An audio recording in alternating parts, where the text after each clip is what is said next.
empezamos ya presentando pues, los ponentes que hoy nos acompañan en este webinar. Pilar Rodríguez Rodríguez es presidenta de la Fundación Pilares para la Autonomía Personal con sede en Madrid. Es también la directora del Máster en Atención Integral y Centrada en la Persona en los ámbitos de envejecimiento y discapacidad de nuestra universidad. Es gerontóloga y experta en servicios sociales y es licenciada en Filosofía y Ciencias de la Educación por la Universidad Complutense de Madrid. Ha dirigido el Servicio de Estudios del IMSERSO, periodo durante el cual se produjeron las primeras investigaciones sobre atención a la dependencia en España, sobre el apoyo informal y sobre la soledad de las personas mayores, hasta llegar a la dirección general de este instituto. Ha sido directora general de Atención a Personas Mayores, Personas con Discapacidad y Dependencia del Principado de Asturias y consejera de Bienestar Social de esta misma autonomía.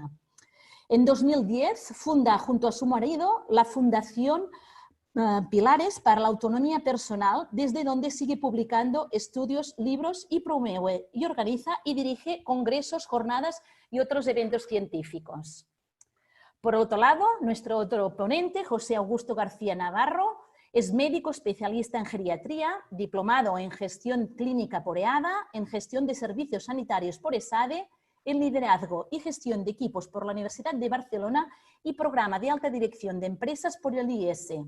En la actualidad es director general del Consorcio de Salud y Atención Social de Cataluña y presidente de la Sociedad Española de Geriatría y Gerontología, cargo que ocupa desde 2019 con el objetivo de convertir la sociedad en la plataforma del cambio para la integración sanitaria y social. Y una vez presentados los ponentes, vamos ya pues a entrar en la cuestión que nos ocupa.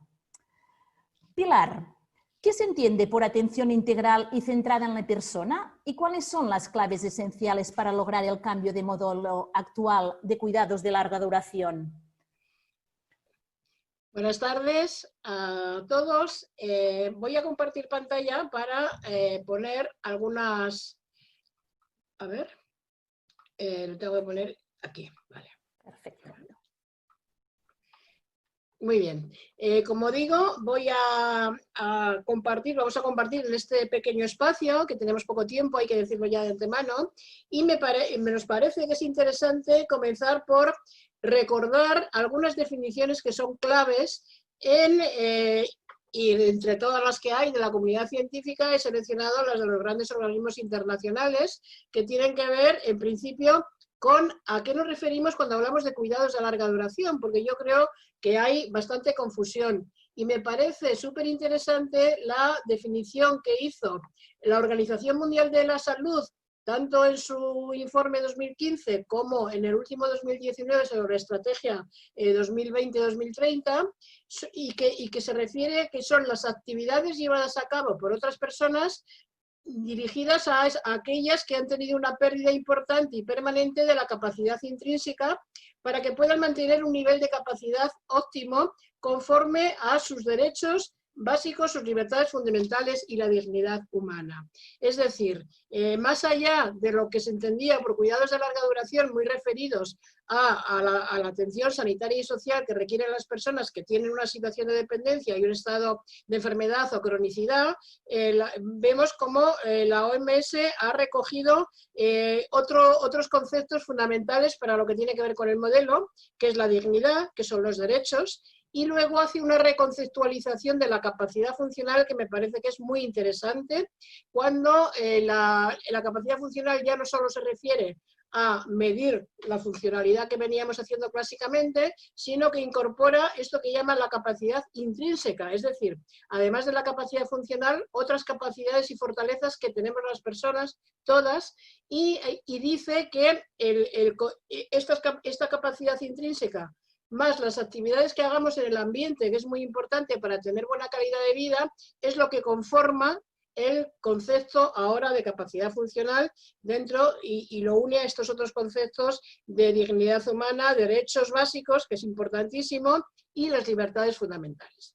Bueno, pues dicho esto, también el mismo organismo habla de la atención centrada en la persona como aquella que tiene expresamente en cuenta las perspectivas de los individuos, las familias y las comunidades. Es decir, no se centra solamente ni de ninguna manera en enfermedades, sino que apela a las perspectivas, a la mirada, a la participación, por tanto, de las personas que requieren cuidados de larga duración en este caso. Por otra parte, también me parece interesante a la hora de contextualizar lo que vamos a hablar hoy, otra definición, conceptualización clásica de la OCDE que vino haciendo hace muchos años y donde habla de la transversalidad de las políticas. Dice la OCDE que la atención en cuidados de larga duración tiene que tener un carácter transversal e involucrar a los diferentes sectores y niveles de los sistemas de protección social, sanidad y servicios sociales, pero también otros, educativos, empleo para las personas que tienen cuidados de larga duración que están en edad laboral. La vivienda, importantísimo, la accesibilidad, la participación y la comunidad. Bueno, pues esta idea también de transversalidad de las políticas es muy importante para centrar un poco de lo que hablamos. Y por fin me refiero al Centro Europeo de Bienestar Social de Viena, donde también habla y apela a la necesidad de hacer una triangulación y el equilibrio necesario entre las aportaciones que hace la familia en los cuidados y sobre todo las mujeres, la atención formal de los servicios públicos y de la atención profesional, más y cada vez se hace más énfasis en la comunidad, el papel importante de la comunidad. Bueno, pues se trata nada más y nada menos que de cambiar el eje de los servicios. Aquí tenemos a este señor, Juan Prieto, que se encuentra cuando tiene una necesidad compleja de atención y muchas necesidades de apoyo con unos sistemas de protección social pues muy fragmentados, muy rígidos, muy descoordinados y además todos, cada uno, digamos, elaborados desde su propia concepción. Y claro, para Juan le resulta muy difícil, es un auténtico laberinto poder llegar a obtener la cantidad de apoyos que necesita. Contra eso, y ahí yo me voy a centrar más en la atención centrada en la persona, porque José Augusto hablará más de la atención integrada, aquí tenemos a María González, que tiene también muchas necesidades de apoyo, pero aplicando el modelo de atención centrada o el enfoque de atención centrada en la persona con la característica de integralidad, vemos cómo no es ella la que tiene que adaptarse y caminar y llamar a las diferentes puertas para que se resuelva su situación, que tiene que ver con muchas cosas, con la vivienda, que tiene dificultades en la vivienda, con la sanidad, que a veces tiene reingresos hospitalarios, su centro de salud, tiene necesidad de atención en el domicilio, pero a ella le gusta salir a la calle y quiere participar y tiene necesidades también en su vivienda para adaptarla. Pues todo eso, en lugar de que ella tenga que circular por los distintos laberintos que le lleven a que realmente se satisfagan sus necesidades, sea el sistema, los sistemas los que hagan lo posible para que se adapten a las personas. Esto en el ámbito domiciliario, que es donde están la mayor parte de las personas y donde queremos estar, se ha venido utilizando por el sistema sanitario, pero también ahora por el sistema social, la metodología de gestión y acompañamiento de los casos. Es decir, hay que conocer a la persona, hay que conocer el entorno y poner en comunicación ambos, y donde la comunicación con María, en este caso, es importantísima para hacer lo que conocemos como coproducción de servicios. Nosotros no damos un paquete y decimos esto es lo que te toca, sino que escuchándola a ella y teniendo en cuenta todos los servicios que hay en la comunidad y en los servicios públicos, le ofrecemos un plan personalizado de atención y ella también opina y dice y participa. Bueno, pues esto es fundamentalmente el enclave. Centrándonos ya en la atención centrada en la persona, es forzoso referirse al padre del modelo, de este enfoque, que es Carl Rogers, donde él ya a mitad del siglo pasado, en el año 48, publicó su libro de asesoramiento y psicoterapia, ¿sí? Donde planteó romper la jerarquía del terapeuta con respecto a la persona y lograr un equilibrio, y él llamaba, y este otro libro que me gusta mucho su título, hablaba del proceso de convertirse en persona. Es decir, el terapeuta lo que hace es lograr que la persona avance en su proyecto de vida en el caso de los cuidados de larga duración, con los apoyos, los cuidados, la atención sanitaria, social y del resto de recursos que necesito, pero que la persona realmente está en el centro. Quiero recordar también cómo el enfoque de atención centrada en la persona llegó a la atención gerontológica, porque antes estuvo en el ámbito de la discapacidad, llegó a la atención gerontológica de la mano de Tom Kitwood, que al analizar lo que le ocurría y cómo se trataba a las personas con demencia, consideró que desde luego no se atendía como es debido a estas personas, porque lo que se miraba era su enfermedad. Y todas las conductas que esta persona tenía se atribuían a la enfermedad. Tom Kitwood hablaba en este libro, habló del modelo enriquecido de demencia y se opuso desde ello a lo que él llamó, de una manera muy significativa, la psicología social maligna, ¿sí? Y explicó y recomendó, y viene trabajando él y todo su equipo que vino detrás, en que la demencia no solamente tenemos que considerar el daño neurológico que tiene, sino su personalidad, su biografía, el entorno, el ambiente, su familia, los profesionales, porque todo eso es lo que va a favorecer que realmente avancemos hacia el modelo enriquecido de demencia. Bueno, pues con estos mimbres, digamos que lo que se pide y lo que se está trabajando desde muchos lugares, desde la atención profesional, los profesionales son los verdaderos artífices de este cambio de modelo y en concreto de la atención, del enfoque de atención centrada en la persona. El profesional o la profesional de técnico o personal de atención directa, cuidadora, con este modelo sabe mucho más que antes, sabe escuchar, sabe apoyar y acompañar, y la persona que tiene necesidades de cuidados y apoyo sabe también, porque se le pregunta y se tiene en cuenta lo que ella dice y ella puede demandar y puede decidir. Por tanto, se rompe el desequilibrio este del que hablaba Rogers y se produce el equilibrio necesario para que el enfoque de atención centrado en la persona se produzca. Nosotros desde la Fundación hemos elaborado pues una serie de propuestas y entre ellos intentamos definir, recogiendo toda la evidencia científica, lo que es el modelo, lo representamos con este diagrama, donde la persona con necesidades especiales y cuidados de larga duración está sin duda en el centro de todo y desde la atención y la intervención profesional es a ella a la que nos tenemos que dirigir, pero también a su familia, que es un núcleo esencial de los cuidados, al entorno comunitario, como ya he referido, cada vez tiene más importancia los cuidados en la comunidad, sin duda a la sociedad y políticas públicas, y eso tiene más que ver con la dimensión de atención centrada en la persona, y para eso, tanto la planificación, la regulación y los recursos, como la intervención personalizada en cada caso, tiene que ponerse en consonancia con ello.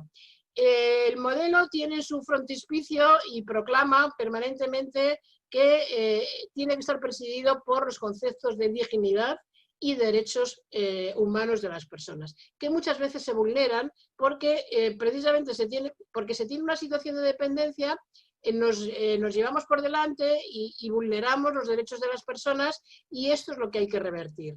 Hay una serie de principios basados en los derechos de las personas, que son autonomía, no tengo tiempo de explicarlo, es interesantísimo el concepto de autonomía, también nosotros, pero en lugar de ser principios que se enuncian solo, suenan bien, son palabras que las encontramos en muchos lugares, lo que hacemos es proponer una serie de criterios de intervención profesional que constituyen valores éticos para hacerlos posibles. Si decimos que la autonomía, es decir, el derecho de la persona a conducir su vida con libertad, es un elemento esencial, tenemos que en los criterios de intervención ofrecer a las personas un conjunto diversificado de esos apoyos para que ella pueda realmente elegir. Y luego tenemos que trabajar también el empoderamiento, porque hay muchas personas que ya vienen acostumbradas a trabajar sobre modelos heterónomos, donde son otras personas las que deciden por ellas, y por eso es importante también trabajar la autonomía. Bueno, pues esto es básicamente lo que quería señalar del modelo, y en cuanto a la atención centrada en la persona, sí decir la importancia que está teniendo, vuelvo a resaltar la importancia del paradigma de los derechos, que afortunadamente cada vez las personas se sitúan más como ciudadanos frente a la administración y exige sus derechos que ya se van consiguiendo frente al concepto antiguo, digamos, de demandante de servicios, que voy a ver si me dan esto, voy a ir a los servicios sociales a ver si consigo una ayuda a domicilio o un centro de día. Ahora, afortunadamente, nos situamos en el paradigma de los derechos y luego, desde este enfoque de atención centrada en la persona, donde cambia radicalmente la mirada hacia ellas, lo que me importa también recordar es que esto no es una moda pasajera, esto lleva muchísimos años produciéndose por todo el mundo. Podemos decir que comenzó en los países nórdicos el desarrollo de este enfoque de atención donde se cuida la dignidad y los derechos de las personas, pero luego se ha venido extendiendo por todo el mundo, sobre todo en los países desarrollados y más avanzados en políticas sociales, tanto en Europa como en América. En el propio Estados Unidos pues está desarrollando todo este concepto que están trabajando la red de los pioneros, los Pioneer Network, ¿no? Con el cambio de cultura que proponen que significa este cambio de modelo.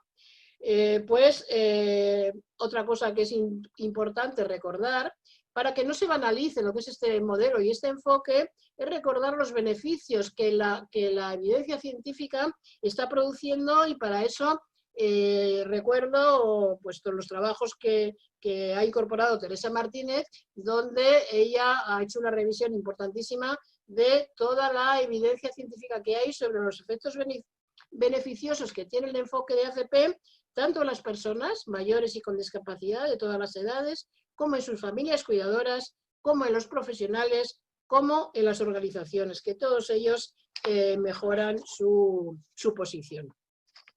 Y no sé si tengo más tiempo, Monse. Bueno, si no, podemos pasar también ahora que nos haga su enfoque José Augusto, y si te parece, a medida que vayan también preguntando cuando hagamos un poco el debate, podemos seguir pues aportando distinta información que evidentemente, Pilar, tienes mucho relacionado con el modelo. Vale, si gracias. te parece, pues muchas gracias, Pilar. Pasamos ahora la palabra a José Augusto. Creo que también tiene la posibilidad de... Nos ha hecho llegar una presentación, José Augusto. Así es. Si me permite, Pilar, podré compartir pantalla. Bueno, Exacto. buenas tardes a todos y muchísimas gracias tanto a la Universidad de Vic como a la Fundación Pilares por permitir que la Sociedad Española de Geriatría también participe en este webinar. Bien. Cuando hablamos de integración, y sobre todo de integración sanitaria y social, ¿de qué estamos hablando, no? Yo creo que ese es un tema importante, que es lo que me gustaría transmitir en estos breves minutos de que dispongo, ¿no? Nosotros entendemos que para atender a personas muy complejas, que son muchas de ellas con una edad avanzada, que tienen mucha enfermedad crónica y que además tienen pues, mucha componente y problemática social, pues hay que empezar a trabajar de forma integrada y de forma integral. ¿Qué quiere decir? Ofrecer toda la gama de servicios que puedes ofrecer, todo el rango, desde servicios de promoción a prevención, a poner delante de los primeros problemas ya tratamientos. Y además no se puede hacer solo desde una óptica, desde la óptica sanitaria o desde la óptica social, sino que es necesario, y la única vía es poder ofrecer servicios complementarios, porque si no los problemas complejos no tienen ninguna respuesta.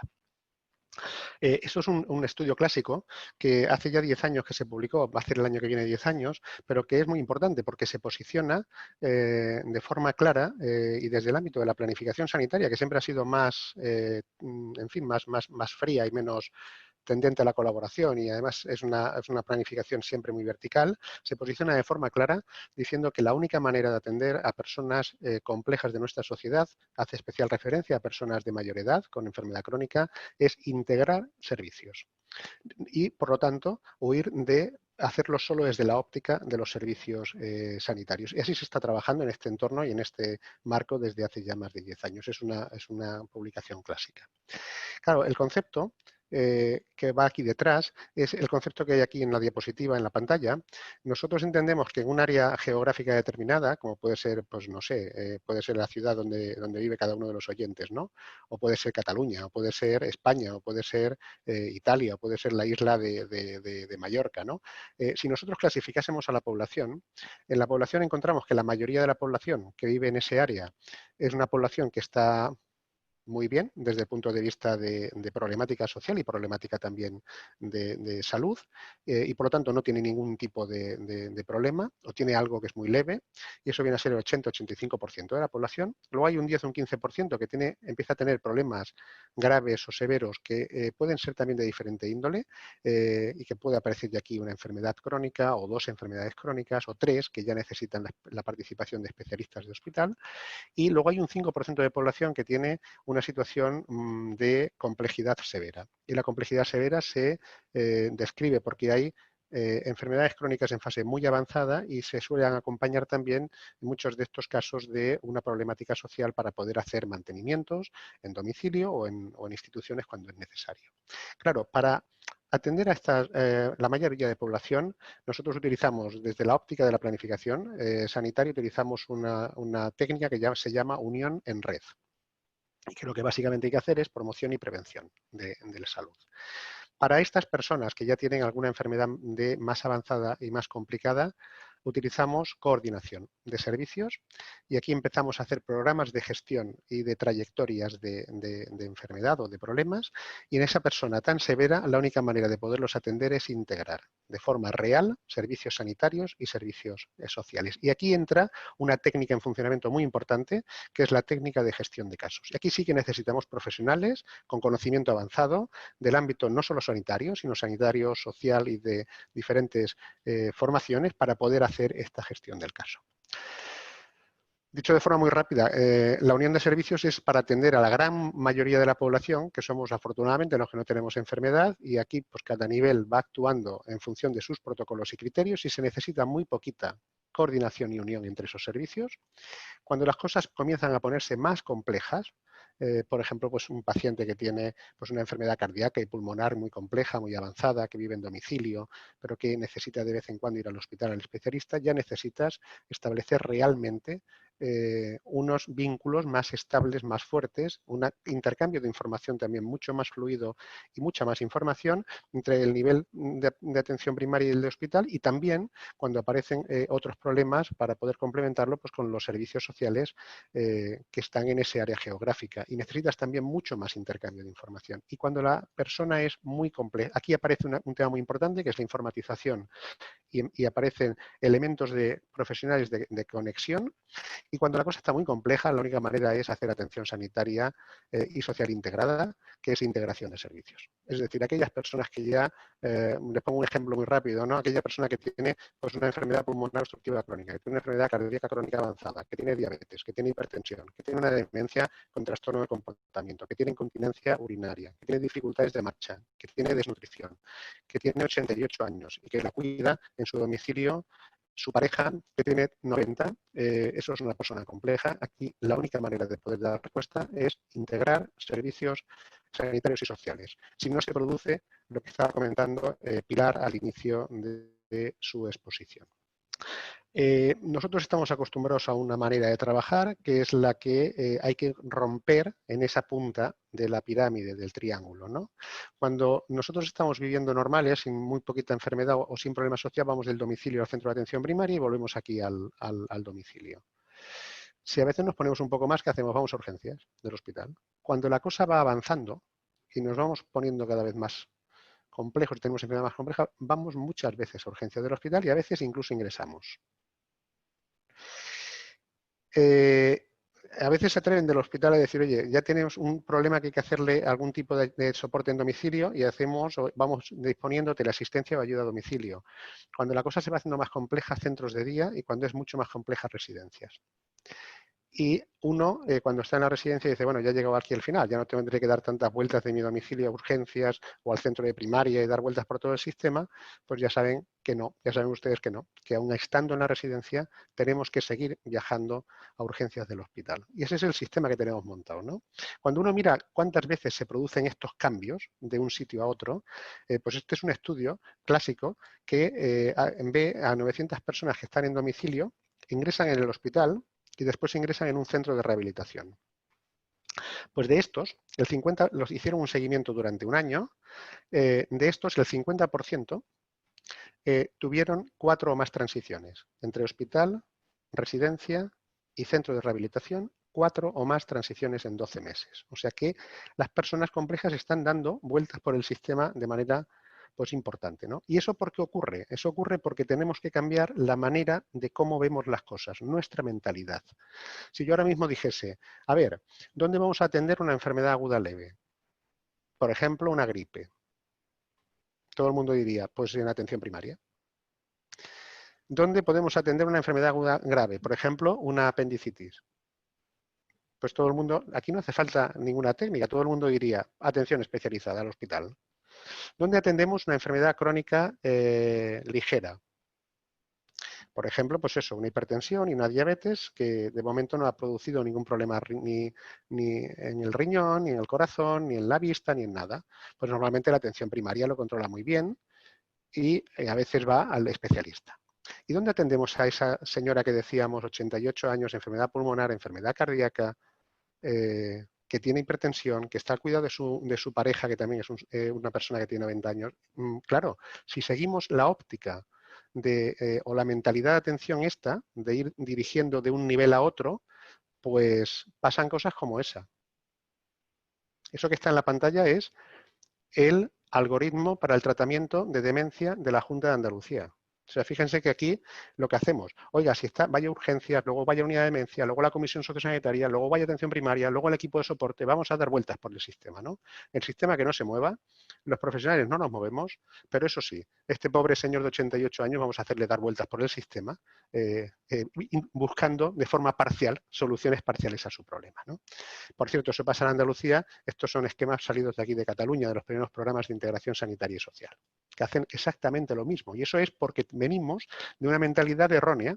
En esa punta de la pirámide hay que cambiar la manera de trabajar, hay que integrar servicios. Un cambio parecido que ya se ha producido en la industria. Y yo pongo un ejemplo siempre para que lo puedan recordar, ¿no?, los oyentes durante tiempo, ¿no? Cuando nosotros, es un cambio que han producido las empresas de servicios hace muchos años, lo de integrar servicios, ¿no? Cuando nosotros íbamos antes a una gasolinera, ¿qué teníamos en la gasolinera? Pues teníamos gasolina.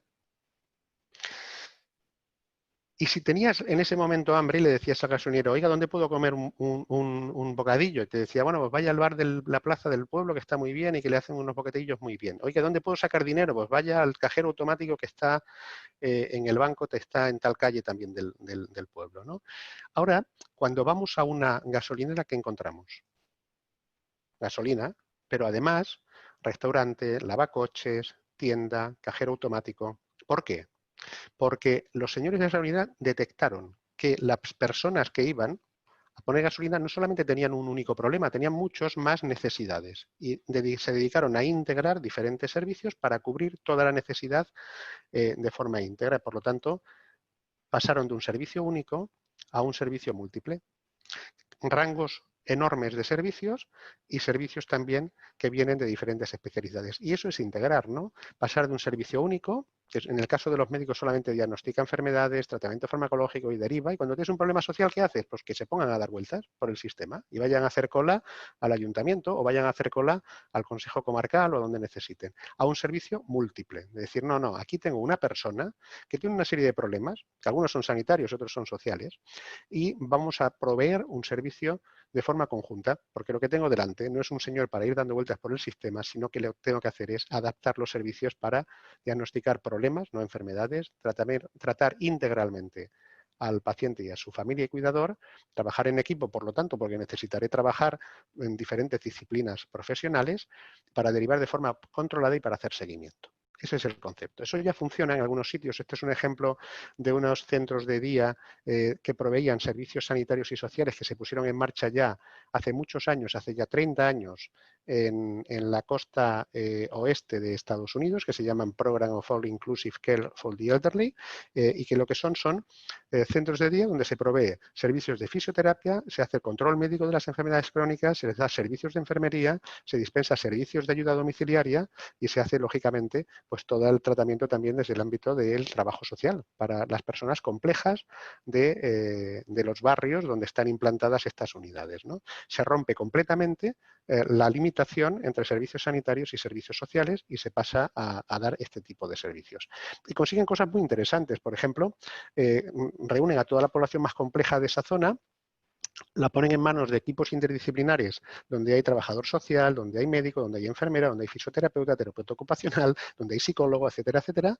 Es la población más deteriorada física y mentalmente y consiguen una cosa importante, mejoran mucho la satisfacción de los cuidados, tienen menos tasa de hospitalización que la población general, baja el número de visitas a urgencias, bajan las derivaciones a especialistas, se consumen menos fármacos, los pacientes con trastornos de conducta tienen menos trastornos de conducta y además la provisión de servicios de ser más satisfactoria es más barata para las arcas públicas, que por lo tanto se permiten poner en marcha más servicios con el mismo presupuesto. Algunos cuando dicen que integran se equivocan. Dicen, yo estoy integrando. ¿Por qué? Porque tengo un servicio especializado para tratar socialmente a tal tipo de deterioro mental. O tengo un servicio médico para tratar a los pacientes con enfermedad pulmonar obstructiva crónica en fase no sé cómo. Eso no es integrar. Eso es pues eso que hacen los fabricantes de yogures, ¿no? Que nos vuelven locos a la hora de comprar el yogur. Nos ponen yogures con calcio, sin calcio, con lactosa, sin lactosa, con cereales, sin cereales. Esos son servicios que no consiguen dar la cobertura a toda tu necesidad. Eso no es integrar, esto sí que es integrar. Esto es muy importante. Tú aquí no estabas integrando, estás dando una gama enorme, pero tienes que seguir yendo ahora por el yogur, por no sé dónde y dando vueltas. Aquí tienes la cobertura y la cesta de toda la semana. Por lo tanto, cobertura de toda tu necesidad. Por lo tanto, yo pienso que el mensaje que os quería transmitir sobre todo es que el cambio está en nosotros, en nuestra mentalidad. Los servicios sanitarios y sociales no pueden continuar trabajando en serie, sobre todo en estas personas tan complejas. No se puede actuar de forma reactiva, esperando a que venga un enfermo, que venga un paciente con el problema social y ya lo veamos en situación grave, porque podíamos haber actuado preventivamente mucho antes. Y hay que unificar servicios como mínimo el punto de entrada al sistema, que es una ventanilla única, como mínimo el plan de acción, el plan de cuidados y también seguimiento activo de la persona con dependencia, ¿no? Y, por supuesto, orientar la atención a la persona. No orientarla por enfermedades, no orientarla por problemas sociales, orientar el problema global de la persona. Y este es el gran cambio que hay que hacer para poder atender a esta población tan vulnerable, a la cual, por cierto, todos aspiramos algún día a llegar. Muchas gracias. Me podéis hacer lo que queráis de preguntas, ¿eh? Sí, José Augusto, precisamente, ¿qué necesidades de formación consideras que tienen los equipos sanitarios y sociales para hacer este cambio de modelo, este cambio de mentalidad? Bueno, yo creo que hay una cosa muy importante que siempre hay que decir, que es, primero de todo, hay que ser un buen profesional de tu disciplina. Eso es a veces se nos olvida, ¿eh? Es decir, oiga, los mejores trabajadores sociales son los señores que tienen una fuerte formación en trabajo social, las mejores enfermeras las que tienen una fuerte formación en enfermería, los mejores fisioterapeutas una fuerte formación en fisioterapia. Eso es un tema muy importante, ¿eh? Una vez que tenemos eso, yo creo que es importante tener todos los conocimientos del modelo de atención centrada en la persona. conocimientos, sigo hablando en temas, de temas muy técnicos, ¿eh? Y dentro de estos conocimientos yo creo que hay dos que en el día a día son muy útiles. Uno es cómo hacemos un plan individualizado de atención centrado en la persona y hacemos el seguimiento, porque es la técnica donde vamos a empezar a trabajar la visión de la persona de forma global y además de forma longitudinal, y vamos a introducir todo lo que él necesita desde el punto de vista de diferentes disciplinas, terapia ocupacional, fisioterapia, trabajo social, enfermería, medicina, etcétera, etcétera. Por lo tanto, y eso sería una técnica básica que debe conocer todo el mundo para tratar este tipo de personas. Y luego, en los casos más avanzados, todas las técnicas de gestión de casos. Los profesionales mejor formados, los que tienen más experiencia y los que tienen mayor orientación hacia este tipo de personas, tienen que ser aquellos que se dedican a la gestión de casos, que es un tema muy complejo. Y es un tema muy complejo, ¿por qué? Porque la gestión de casos exige conocer muy bien los servicios que tienes disponibles en tu entorno. Segundo, conocer muy bien los problemas que tiene la persona que tienes delante. Y tercero, conocer muy bien cómo activar estos servicios en el momento adecuado y desactivar o activar unos en función de la evolución de la persona.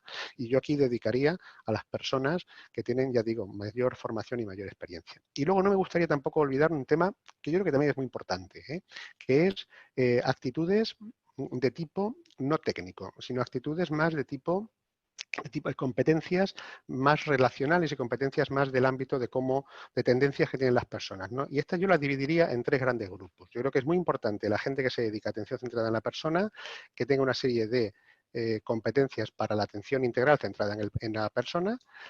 Un segundo gran grupo para el trabajo entre diferentes disciplinas y entre diferentes niveles asistenciales, atención primaria, atención especializada, y por último, competencias relacionales. Entre las primeras, atención integral centrada en el paciente.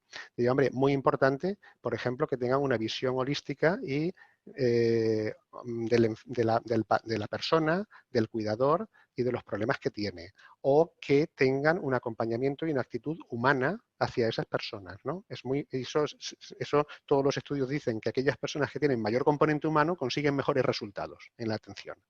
En el segundo gran grupo de competencias relacionales, que es trabajo y organización entre diferentes disciplinas y entre diferentes niveles asistenciales, tienen que saber muy bien cómo se moviliza la red de recursos sociales, cómo se fortalecen los equipos interprofesionales, cómo se puede hacer una gestión de la complejidad asistencial de forma saludable o, por ejemplo, cómo se puede compartir pues, miedos, pérdidas, dificultades, nerviosismos que surgen siempre tanto en la persona como en su cuidador. Y en el tercer gran grupo de competencias relacionales, que es pues, la competencia relacional para ver cómo me relaciono con estas personas, es muy importante, yo diría que es ser sencillo, estar disponible, escuchar de forma activa, y un tema muy importante que es ser empático, ¿no? Porque es la única manera de poder ir adaptando bien al final la solución a los problemas que tienes delante y que te está planteando esa persona. Gracias. Y en el caso de Pilar, que además es directora desde ya hace más de 6 años de un máster en atención integral y centrada en la persona, también nos puedes aportar cuáles son las carencias de formación o cuáles son las propuestas de formación que necesitarían estos equipos sanitarios, Pilar.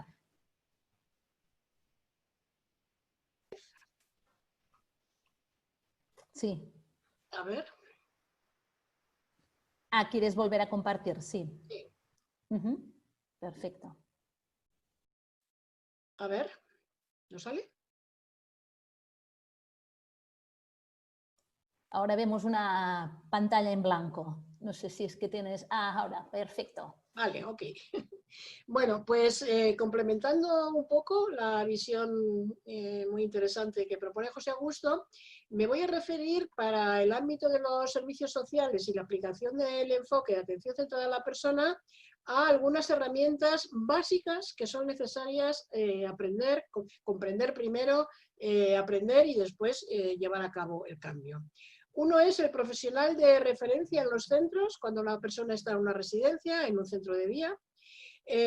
Y si está en su domicilio, el papel de la persona gestora del caso o coordinadora del caso. Profesional de referencia cuando se está en los domicilios. En ambos casos, tanto en los domicilios como en centros, hay unos instrumentos que hay que conocer y aprender y utilizar, que es la historia de vida y otros instrumentos, trabajar con otros instrumentos de atención personalizada para, de alguna manera, comprender a la persona y desde ahí, desde ese conocimiento, trabajar con ella en lo que es el plan de atención y de apoyo a su proyecto de vida. Sí, digo, como tanto en los centros como en los domicilios. Indudablemente, en los domicilios tiene una mayor complejidad porque ahí, digamos que si está la persona en una residencia, es más fácil que los servicios y los apoyos estén dentro del equipo de la residencia. Si la persona está en el domicilio, puede ser más complicado desarrollar todo el tema del plan del programa de atención personalizado y de apoyo a su proyecto de vida, porque influyen muchos otros elementos.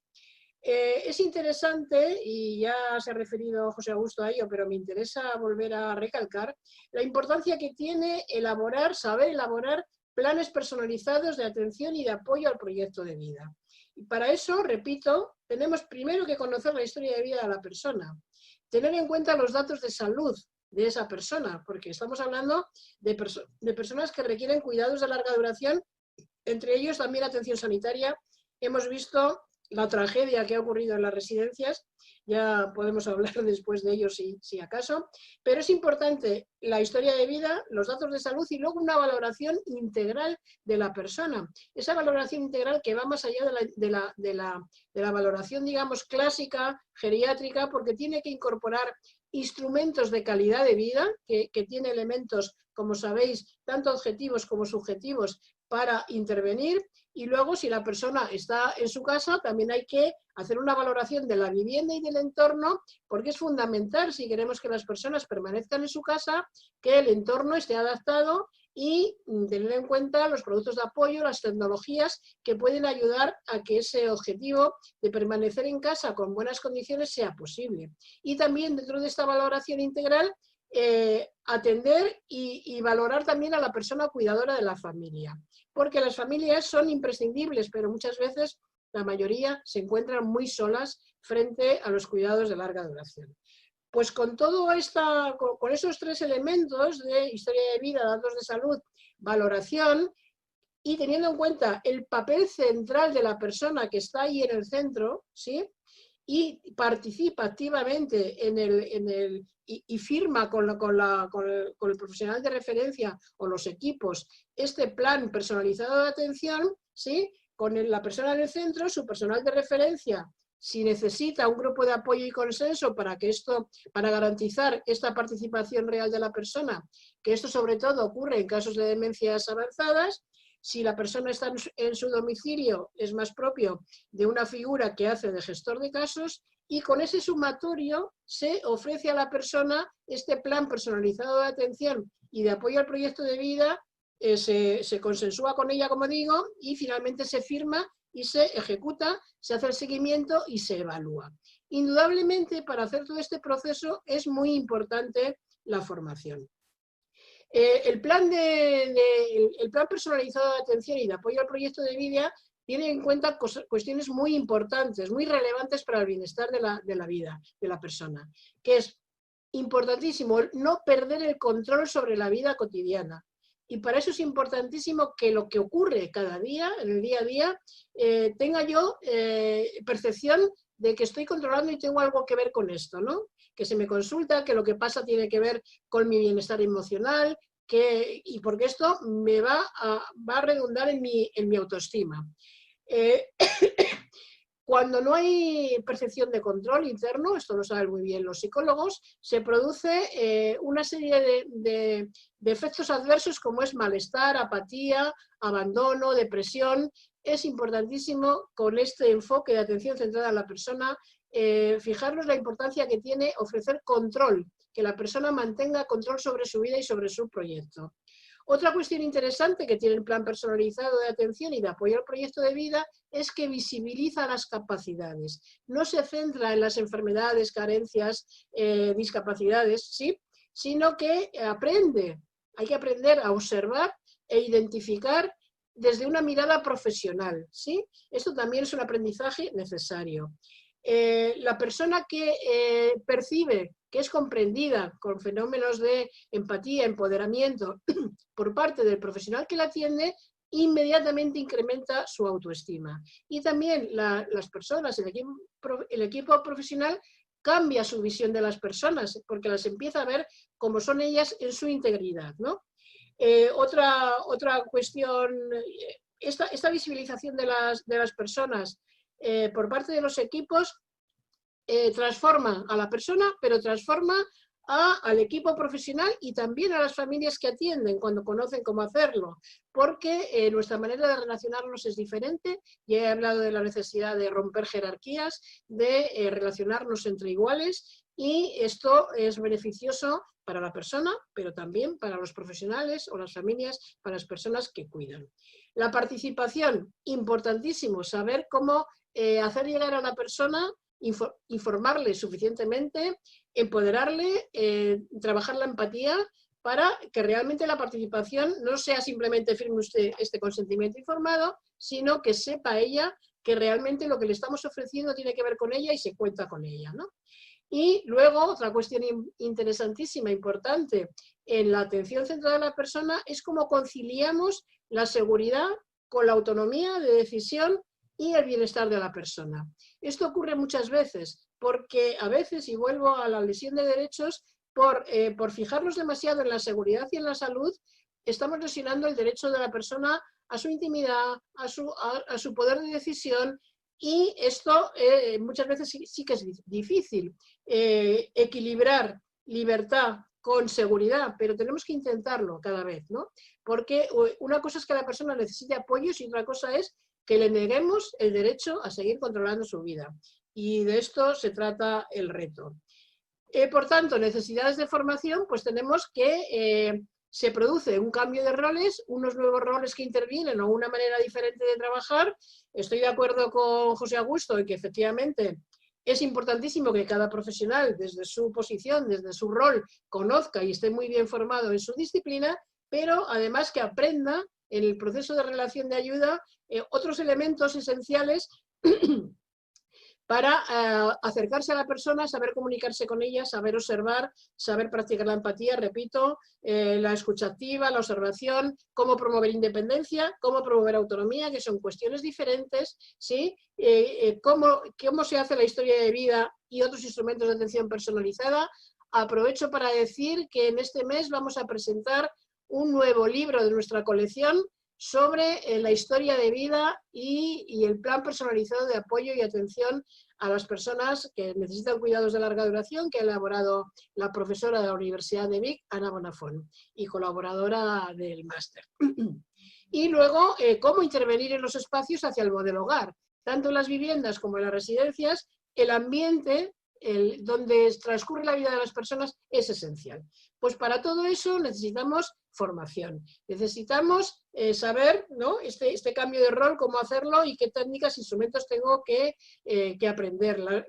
El cambio de roles en los equipos, cómo tiene que estar ahí en el equipo interprofesional, el profesional de referencia, la persona y a veces también la familia. ¿Cómo se hace la gestión de casos? Que es muy difícil, efectivamente. ¿Qué es un asistente personal? ¿Cómo podemos promover esta figura? Técnicas de evaluación también, tenemos que aprender técnicas de evaluación, que es la asignatura pendiente, sobre todo en servicios sociales. Ahí tenemos que aprender del ámbito sanitario, que siempre se trabaja sobre evidencia, todo se evalúa. Y a veces en los servicios sociales, porque o no hay tiempo o porque no tenemos tampoco costumbre, por esto de que el tiempo nos come y las urgencias nos comen, pero tenemos que necesariamente trabajar con evaluaciones y sobre evidencias.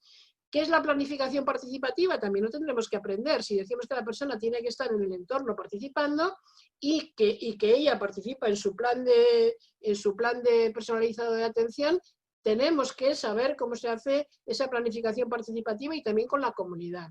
Estrategias de liderazgo y de gestión del cambio también hay que saberlas, en el tema más de gestión y de puesta en marcha de los recursos.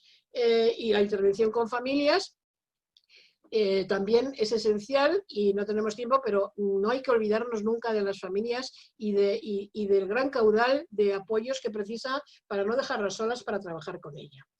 Hay, bueno, ya se ha referido José Augusto a ellas, pero me gusta repetirlo, 3 tipos de competencias profesionales que tenemos que aprender.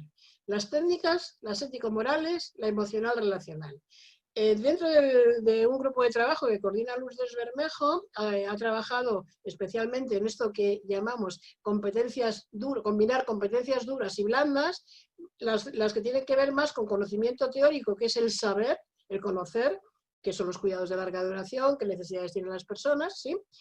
Cómo se hace una historia de vida, adquisición de instrumentos y estrategias para saber hacer y aplicar todos esos instrumentos a los que ya me he referido, y luego unos conocimientos éticos y actitudinales básicos para la atención centrada en la persona, que tiene que ver con nosotros y con nosotras. Saber hacer, saber ser como persona. Porque como decía Rogers, la relación de ayuda, desde esta manera de enfocar el cuidado y las atenciones, transforma a la persona, pero me transforma a mí. Soy el primero que cambio con esta relación de ayuda, haciéndola de otra manera. Y bueno, yo creo que básicamente esto es lo que podemos decir así, sumariamente, en este poco tiempo del que disponemos. Y ahora, bueno, os invito a conocer nuestra web, que tenemos ahí pues todas nuestras publicaciones y un montón de propuestas interesantes puede ser. Y ahora quedamos en espera de las preguntas que se hayan formulado y que podamos contestar. Exacto, precisamente pues ahora daríamos paso al momento del debate. Ya tenemos quien nos ha empezado a escribir sus preguntas a través del chat y si os parece, mientras van llegando las de los otros participantes, leeré la primera, que precisamente es para Pilar. Pilar, de Pablo de la Rosa, nos dice: la gestión del caso supone coordinar todos los apoyos y orientarlos a los intereses de la persona. ¿Qué profesional sería bueno que lo asumiera? ¿Quién debería asumirla? Bueno, nosotros siempre defendemos el no corporativismo de la metodología de gestión de casos. Nosotros decimos que hoy por hoy en España no... En sanidad sí, que existe la figura de enfermera gestora de caso, pero en servicios sociales no. Y pensamos que esta función, o sea, atribuimos la gestión de casos más a una metodología que a la adscripción de una figura profesional concreta, a una figura que normalmente en servicios sociales es la trabajadora social de los servicios sociales de base, pero puede ser cualquier otro profesional. Desde nuestra fundación trabajamos con metodología de gestión de casos y tenemos trabajadores sociales, terapeutas ocupacionales y psicólogos haciendo la gestión del caso. Lo importante es conocer todos los instrumentos que tienen que ver con la gestión del caso, tanto de conocimiento de la persona como conocimiento del entorno y de los servicios según los sectores y niveles diferenciados, para poder ponerlos en relación. Por tanto, yo huiría de decir qué profesional es el que tiene que hacer la gestión del caso. Ya digo que en el sistema de salud sí que existe tipificada esta figura profesional que es enfermera gestora del caso. También hay enfermera de enlaces en los hospitales. O sea, que se ha trabajado más esta metodología. En servicios sociales estamos ahora introduciéndonos en ella, pero que realmente es básico trabajar desde esta metodología. Perfecto, pues seguimos. Ahora, Patricia Sánchez nos dice: ¿qué cambios serían necesarios, burocráticos y otros, para que el modelo AICP fuese implementado en todo el sistema sanitario para esta integración y la coproducción de servicios? ¿Dices tú, José Augusto? José Augusto, pues perfecto. Venga, perfecto. Bueno, y seré claro aquí rápido, porque tenemos muy poquito tiempo. Yo creo que es necesario, primero, que haya liderazgos muy claros. Por lo tanto, que haya gente que se crea que realmente el modelo a aplicar en esta población tan compleja es el modelo de integración real de servicios y de atención centrada en la persona. Liderazgos muy claros. Segundo, que haya profesionales que estén dispuestos a hacerlo. Es decir, que cuando uno está cambiando de mentalidad y está cambiando la manera de cómo funciona el sistema, es muy importante creérselo. Y hay gente que se lo cree y que necesita tirar para adelante. A esos profesionales necesitamos de ellos, ¿no? Y tercero, estímulos adecuados. Por lo tanto, liderazgos claros, profesionales dispuestos y estímulos adecuados. ¿Qué estímulos en concreto? Una correcta formación en el modelo de atención centrada en la persona, en la gestión de casos, en la integración de servicios, en las diferentes técnicas que hemos nombrado durante el webinar de hoy. Formación, por lo tanto, es uno de los estímulos. Otro de los estímulos es que haya evaluación de si lo que estamos haciendo funciona o no. Por eso era muy importante introducir la evaluación de si realmente ese servicio toca, porque si no habrá que cambiarlo por otro y adaptarlo de otra manera. Y tercero, tienen que acompañar los sistemas de pago. Es decir, es importante que haya una asignación que acompañe a los servicios. Y en este momento lo que tenemos en muchos de nuestros escenarios en nuestro país es que tenemos por un lado el presupuesto sanitario, por otro lado el presupuesto social. El presupuesto social está también dividido en presupuestos locales, municipales y presupuestos autonómicos, y al final eso acaba generando pues dificultades para poner en marcha sistemas integrados para esta población. Y luego hay un tema muy importante, que quizá el más importante de todos, es no perder nunca la fe y la esperanza en que las cosas se pueden cambiar. Lo digo porque no es fácil implantarlo en 6 meses, ni en 6 años. Hay que seguir, hay que perseverar. Y aquí hay que aplicar eso. Eso es una virtud monástica, ¿no?, de la perseverancia, pero es de las que hay que aplicar siempre y tenemos que aplicar todas las personas que nos creemos que la atención centrada a la persona y la integración de servicios son la única vía. Bueno, aquí también tenemos un par de participantes que nos han dejado pues, enlaces donde podemos seguir encontrando información, también todas las publicaciones que van compartiendo desde Fundación Pilares, desde su web. Y hay otro usuario que, como no, nos pide, dice, a mí me interesaría conocer sus opiniones respecto a lo que hemos visto durante esta pandemia, que ha sucedido en las residencias en general. Desde el gobierno están abogando por una vuelta al modelo más sanitario. Pilar, si te parece, pues entramos ya en el debate en relación a la COVID. Esto es muy complejo de analizar, pero sí que es muy necesario, totalmente necesario, hacerlo, observar lo que ha pasado, tan pronto como tengamos los datos, porque ahora bueno, ya vemos que todavía hay que esperar un poco para tener los datos exactos de cuántas personas han fallecido en las residencias y por qué. Porque yo creo que es importante tenerlos. Es importante también considerar que lo que ha ocurrido es una pandemia global, que nunca antes nos había ocurrido una cosa como esta, y tampoco se disponía de los recursos suficientes para hacerla frente.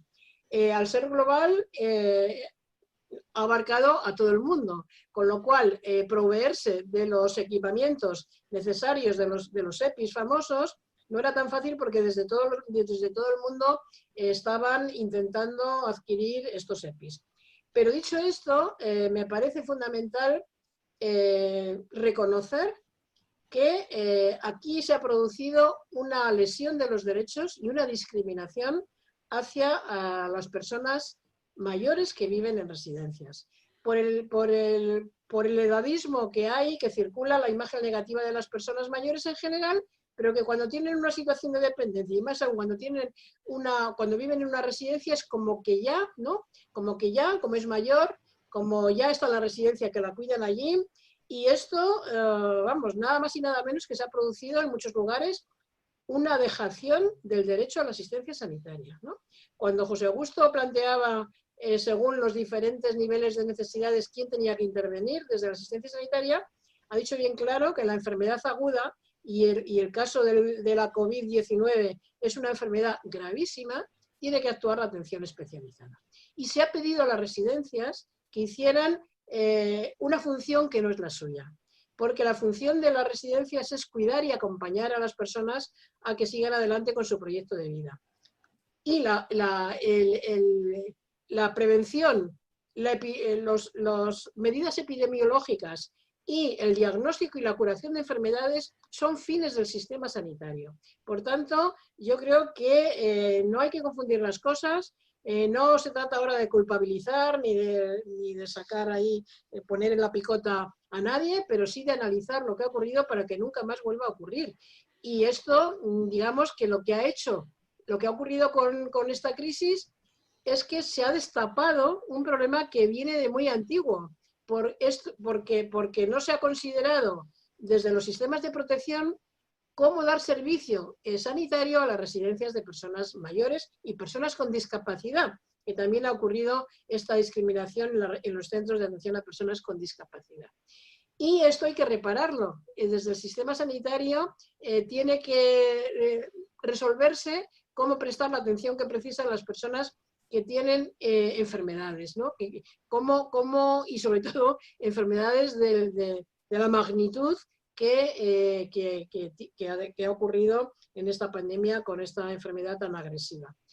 Yo creo que hay muchas más cosas que decir, pero quizá esto así como elementos que me parecen importantes es decir que a mí me parece que sí que ha ocurrido una discriminación y que también hay que tener en cuenta los efectos de esta pandemia que ha ocurrido de repente y luego la gravedad de la enfermedad que cuando ha entrado el virus en una residencia inmediatamente se extendía. Tengo relatos de personas y de personas que trabajan en residencias y que están en residencias y de familiares que ha sido horrible, de una persona que le detectaba la enfermedad un día y al día siguiente estaba muerto. O sea, es horrible. Y por eso era tan difícil acercarse a resolver estas personas, pero claro, lo que no puede ser es que se diga, como la persona ya está en la residencia y allí hay un equipo también sanitario y multiprofesional, pues que se queden ahí, ¿no? Yo creo que esto no tiene que volver a ocurrir. Yo creo que es un aprendizaje interesante que estamos haciendo en esta pandemia y que lo bueno de las cosas malas que nos pasan es los aprendizajes que obtenemos en ella. Yo un minuto solamente, y voy a compartirte unos datos. Fíjate, lo que ha pasado en las residencias de mayores es una tragedia humana. Eso lo dice la OMS y lo digo yo. Y lo que está pasando ahora es una vergüenza social. O sea, hemos sido negligentes todos con las residencias de mayores. Todos los grupos políticos, todas las asociaciones profesionales, empezando, yo siempre hago la crítica de la misma Sociedad Española de Geriatría y Gerontología, y todo el mundo. Y ahora lo que existimos es un espectáculo que tendremos que frenar, porque ahora lo que no podemos hacer es que cada uno empiece a sacar posicionamientos. El posicionamiento para residencias de mayores de la asociación tal, el posicionamiento de la asociación tal, el posicionamiento de los otros, todos barriendo para adentro, ¿no? Oiga, vamos a hacer una cosa importante, que es admitir el error que se ha cometido y hacer una verdadera reflexión profunda de transformación del modelo para que no vuelva a ocurrir, ¿no? Y datos a compartir que yo creo que son muy interesantes son lo que ha pasado en todo el mundo occidental. No tardo nada, tardo un minuto y os lo comparto enseguida. Fijaos, esto es un estudio que hace una señora que por cierto es catalana, que es Adelina Comas Herrera, y un vasco, José Bazalacaín, trabajan en la London School of Economics, que tiene un observatorio de long-term care. Fijaos la mortalidad de las residencias en diferentes países, De todos los muertos que hay, por COVID en esos países, ¿cuántos se han muerto en una residencia de mayores? Fijaos Canadá, un país súper desarrollado, El 82% de las muertes de Canadá se han producido en residencias de mayores. Es sorprendente, Francia, 51%. Fijaos esos modelos tan idóneos que nos decíamos, la Europa del Norte, Noruega, Suecia, que fenomenal, que han cambiado el modelo de residencia, tienen un modelo de residencia de unidades convivenciales, que son muy estrictos. Noruega, Irlanda, Noruega, 58%. ¿Lo habéis visto Noruega? Aquí abajo, 58% de los muertos. Seguimos. España, de los confirmados con PCR, 30%. En la realidad, más del 50%. Por eso lo ha dejado en blanco.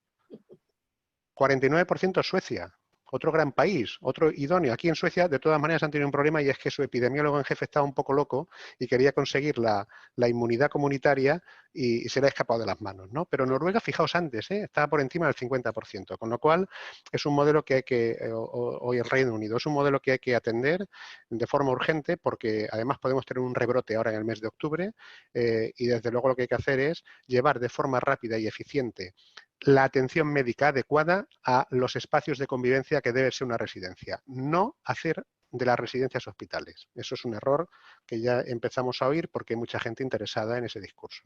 Claro. ¿Vale?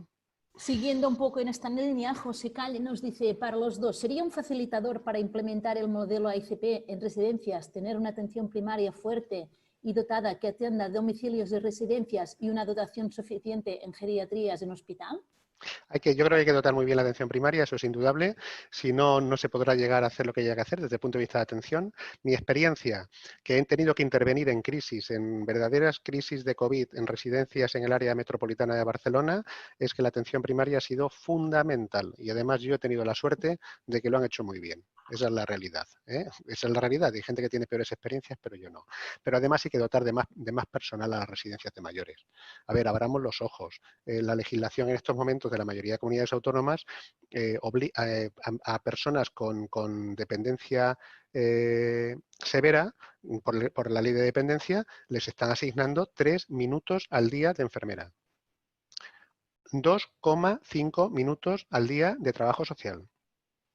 82 minutos de gerocultor, pero necesitan todo, ¿eh? Necesitan bañarse, vestirse, comer, desplazarse, tomar medicación, perdonad, es que son dotaciones insuficientes. Por lo tanto, hay que reforzar la atención primaria, sin ninguna duda, sin ninguna duda. Y hay que reforzar la atención dentro de las residencias, sin ninguna duda. ¿Habrá que hacerlo en un entorno económico muy complicado, que es el entorno post-COVID? Pues efectivamente, pero los países tienen prioridades, ¿eh? Y yo creo que esta es una de las prioridades que tenemos que poner encima de la mesa porque son la gente más vulnerable de nuestra sociedad.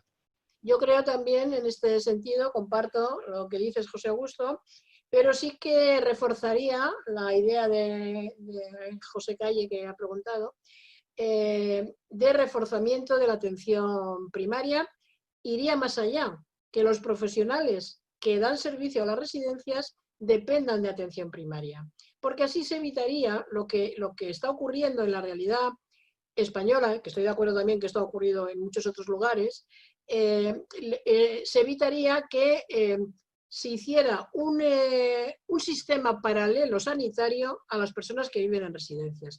Además, un sistema low cost, tú mismo has dicho, con peores salarios, con peores condiciones de todo tipo, y esto no es de recibo, porque yo creo que todos tenemos derecho a la atención sanitaria con independencia de la edad y vivamos donde vivamos. Por tanto, que son insuficientes los recursos. Retomo tu idea, para eso están las prioridades políticas. Claro, claro. Una prioridad absoluta tiene que ser y que no vuelva a ocurrir lo que ha ocurrido en esta pandemia y luego los males que venimos arrastrando de cómo se ha conceptualizado la atención de cuidados de larga duración en los sistemas de protección. Y esto hay que revisarlo y hay que revisarlo en profundidad. Ampliando más los profesionales que intervienen también, tenemos a María Ángeles que nos pide, soy educadora social y no veo que se hable de la figura en gestión de casos de acompañamiento y otras actividades, formación, evaluación. ¿Qué nos podéis decir al respecto? Que son importantes también y que es innecesario ponerlas en marcha también. Lo que pasa es que un webinar de 1 hora no da para hablarlo de todo, pero absolutamente de acuerdo, ¿eh? No es y además hay colectivos donde es básica su actuación, ¿eh? Quiero decir que, en fin, que disculpa que no lo hayamos nombrado, pero comparto al 100% tus inquietudes y disculpa que en tan poco tiempo no se puede decir. Claro, es que fijaros que tenemos un máster de todo un año para desarrollar todas las ideas que hemos tenido que concentrar aquí en pocos minutos. Pero efectivamente, claro que es esencial la función de acompañamiento. Yo creo que lo he dicho o lo he intentado decir cuando hablaba de la gestión de casos, en el ámbito sobre todo de los servicios sociales, donde es fundamental ese acompañamiento a la persona, a su familia y en la comunidad. Y ese trabajo comunitario es esencial hacerlo, que realmente es una asignatura pendiente también.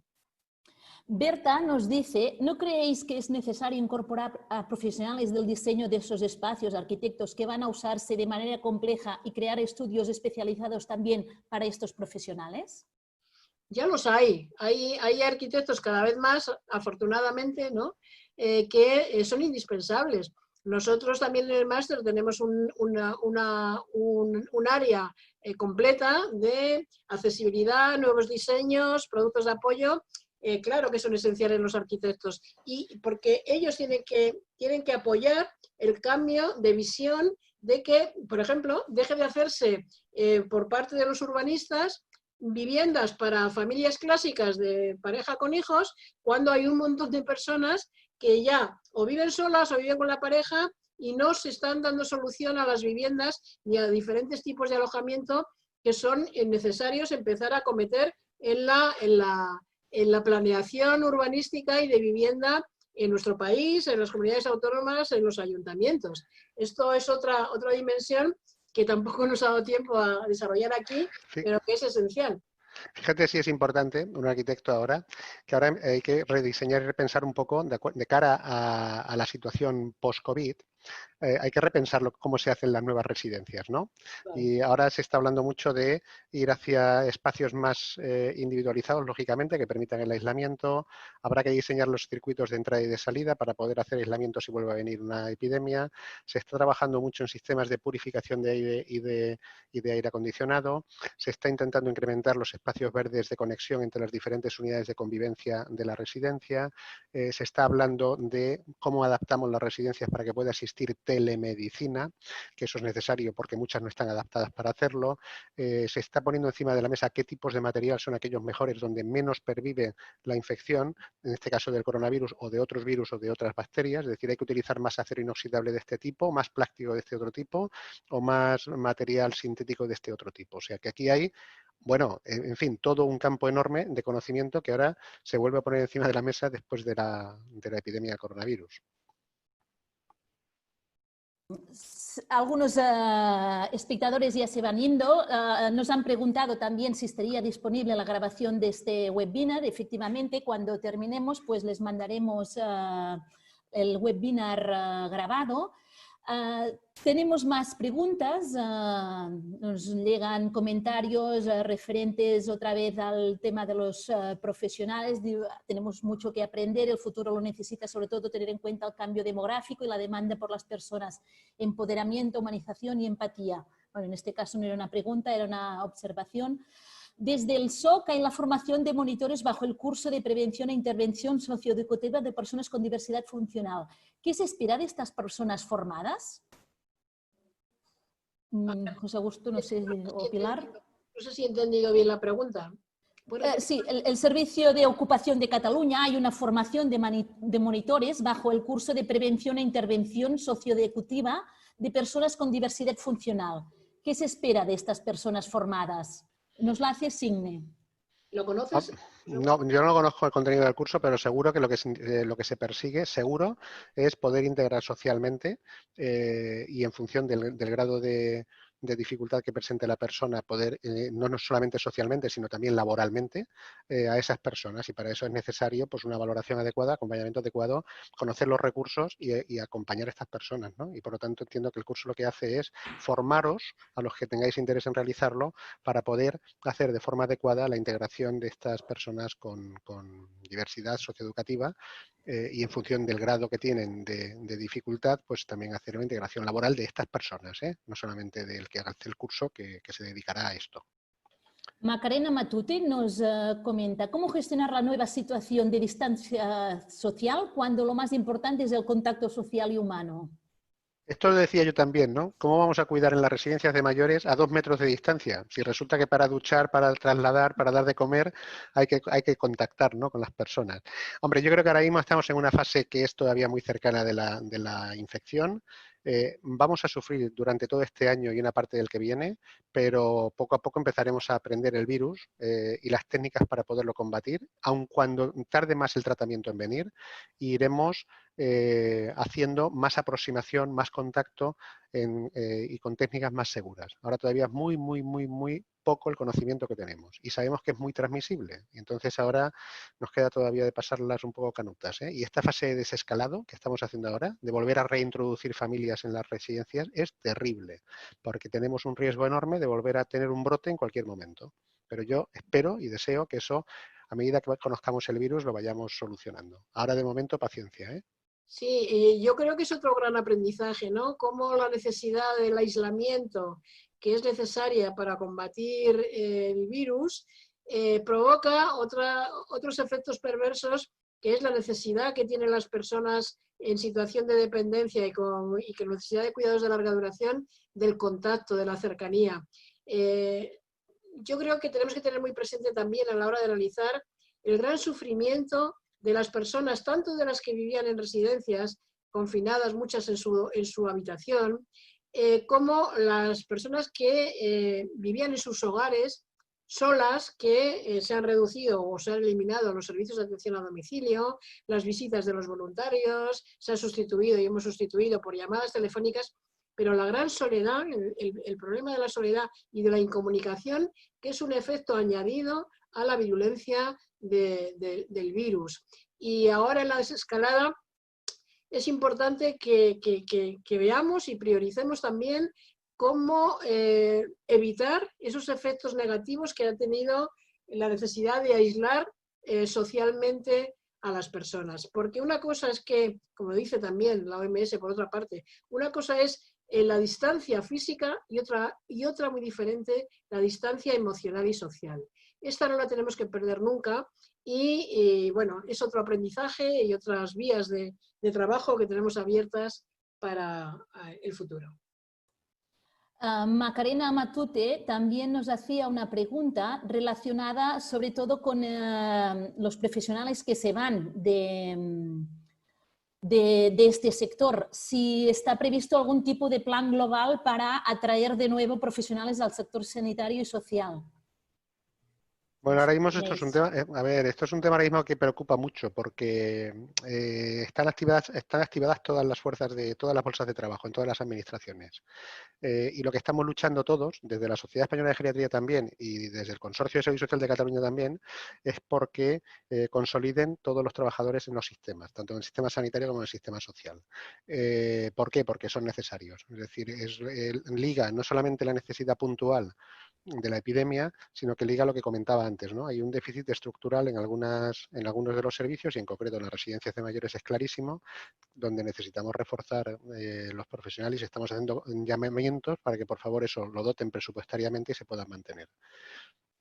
Al menos hasta que esto llegue también se están quedando en las bolsas de trabajo para activarlo lo antes posible. Insisto, no solamente delante de un nuevo episodio, de una nueva epidemia, porque eso sería utilizar a las personas de usar y tirar y no es el plan, claro. Sí, yo creo que es una intervención o una pregunta muy relevante porque es un problema que ocurre en todo el mundo y desde luego en Europa ocurre. Un colega nuestro en Alemania nos relataba cómo tienen residencias enteras que no las pueden abrir por la dificultad que hay de encontrar profesionales en el ámbito de los cuidados. Yo creo que tenemos que hacer también un esfuerzo y trabajar por revalorizar lo que significa trabajar cuidando a las personas y acompañándolas para que su vida tenga sentido hasta el final. Y que de alguna manera sintamos orgullo de trabajar en este ámbito y no como ocurre en algunos lugares o ha venido ocurriendo como que se trabajaba aquí porque, bueno, pues que no se podía ir al hospital, por ejemplo. Todo el mundo aspiraba a irse al sistema sanitario porque tienen más reconocimiento, pero también porque tienen mejores salarios, mayor estabilidad en el empleo, y esto es lo que tenemos que cambiar desde el sistema social también, ¿no? Dar valor a las profesiones del cuidado y el darles valor también pasa por retribuirlas mejor, ¿no? Y yo creo que esa es la manera más clara de que haya personas que quieran trabajar en el ámbito de los cuidados de larga duración. Quedan algunas preguntas, pero ya estamos un poco fuera de tiempo. No sé si os parece añadir alguna cosa más, si queréis hacer alguna última aportación. Pilar, José Augusto. Yo creo que vamos a seguir trabajando, vamos a seguir dentro de poco, ¿verdad, Monse? Va a haber una sesión de puertas abiertas donde se va a explicar con detenimiento los contenidos del máster para aquellos que estén interesados y bueno, yo desear a todos los que estén interesados en que esto es un trabajo colectivo, lo del cambio de paradigma, lo del cambio de modelo y que todos somos necesarios. Y yo también creo que sí que nos tenemos que sentir orgullosos y creernos que esto lo vamos a conseguir, que lo estamos consiguiendo ya. Estamos cerca de este cambio necesario de tratar a las personas desde que nacen hasta que mueren con dignidad, con respeto a sus derechos y que eso nos hace mejores como profesionales también y mejores como sociedad. Yo añadiría simplemente que no desfallezcan, ¿no? Que sean perseverantes. Esto se trata de cambiar la mentalidad, la manera de trabajar, y hay que cambiar maneras de trabajar muy establecidas y es muy importante no perder el ánimo porque el camino para hacer cambio del sistema sanitario y social pues necesita personas dispuestas y necesita tiempo para que vaya calando. Y por lo tanto, ánimo y perseverancia. Pues con estas palabras despedimos aquí este seminario, agradecer a los ponentes, a Pilar y a José Augusto, también a las entidades colaboradoras, Fundación Pilares y la Sociedad Española de Geriatría y Gerontología, y a todos los participantes por vuestra asistencia. Recordar que esta sesión ha sido grabada y les haremos llegar a través de mail esta sesión, y que el próximo sábado pues tendremos una sesión informativa también virtual para hablar de este máster en que Pilar es directora, el máster en atención integral y centrada en la persona de la Universidad de Vic y Universidad Central de Cataluña. Nada más, muchas gracias y mucha salud para todos. Muchas gracias. Gracias a vosotros. Que vaya muy bien.